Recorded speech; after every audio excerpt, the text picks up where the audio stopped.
Hello, everyone. Sufit here. I'm here today with Charles Ticker, estate mediator and author of Bobby Gets Bupkis, Navigating the Sibling Estate Fight.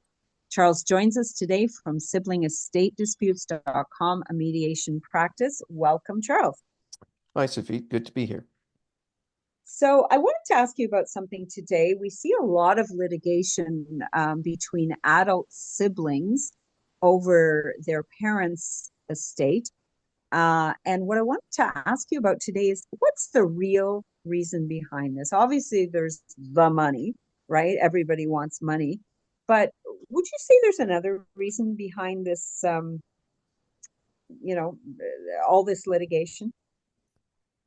Well, sibling estate disputes are different from very different from other kinds of disputes. There's just so much emotion and history and baggage that the parties bring to the table. They'll often say it's not about the money, it's the principle, and I think to a good deal, a good extent, it is about the money. But quite often, you'll see disputes that they're really fighting over, you know. Something that really doesn't have a lot of value. And I wrote about this in Dad's my classic car, the Corvette in the garage.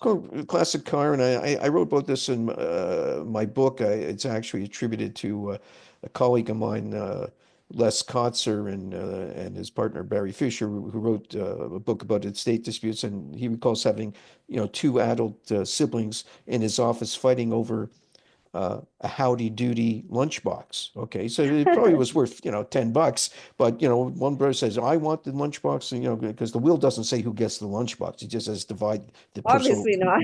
divide the personal items. So one brother says, I want the lunchbox. The other brother says, no, that reminds me of my good times at school or at camp or whatever. I want the lunchbox. So finally one brother didn't want to fight, gave in. But the lawyer mentioned, Les Conser mentions in his book, yeah, they settled, but I sense that the relationship would never be the same, So that really wasn't about money. There's a lot of things, it's like the MasterCard commercial and all, it's priceless.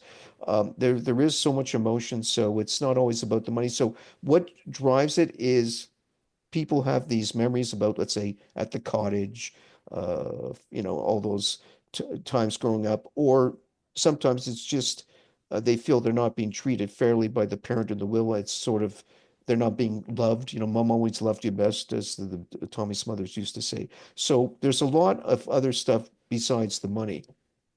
Um, but money is cannot be ignored. I do find, though, in my mediation practice, it's the smaller estates where there's less money. Those are much more difficult to settle than the estates where there's more money because Why it's, is that? well, the bigger the pie, the easier it is to cut a slice, right?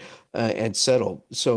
So what happens is people get bogged down into non-monetary fights, like I said, the lunchbox or the whatever the who gets the painting or the grandfather's clock or that sort of thing. And you can spend a lot of time talking about that, which is really not very productive, but that's what can happen.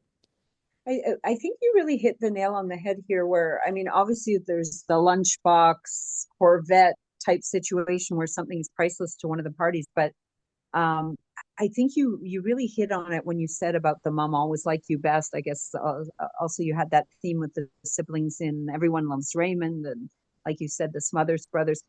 Because I guess once the parents are gone, um, isn't the will kind of the only lasting indication of how much the parent did or didn't hold you in his or her esteem? Like it's kind of the last little, indication you have as an adult child of the worth in your parents' eyes. Like how do you even mediate a case like that when it's really more about that than about the money?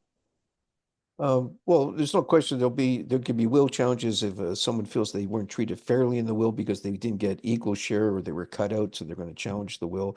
Or they can even challenge the will if they're treated equally, but they feel it's not fair because they did more for the parent. And you know, uh, there's all these examples. But look, to settle these types of disputes, um, what I do, and I'm sure other mediators that do this work as well, it's very important to go behind the scenes and really sit down with the parties and find out what's really driving the dispute.